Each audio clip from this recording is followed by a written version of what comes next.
The most obvious reason that Donald Trump fired the FBI director is because he was afraid that the FBI director is investigating something about him that he didn't want him to find out.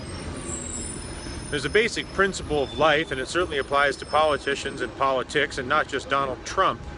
That is that the most obvious explanation, more often than not, is the explanation. I think they call it Occam's razor.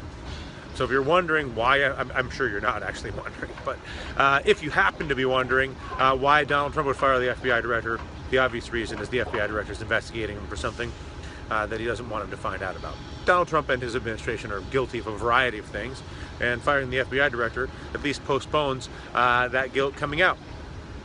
But this principle applies more broadly as well, and not just to Trump and the Trump administration.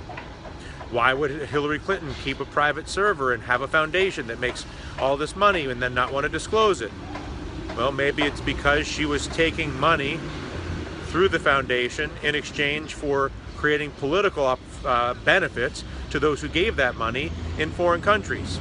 Weapons deals and the like. Again, Occam's razor.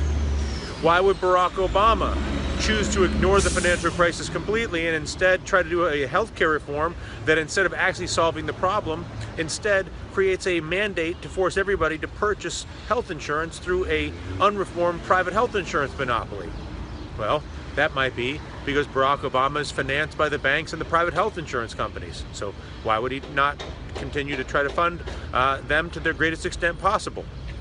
So again, while the FBI director example gives those with a partisan view against Donald Trump, and it's easy to be against Donald Trump, the obvious fuel to suggest that he's a criminal who's a terrible guy, blah, blah, blah, under investigation, probably true.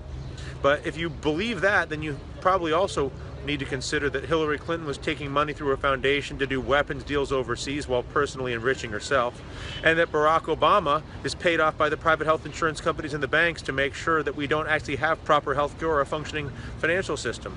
It's hard to believe one and not accept the other two.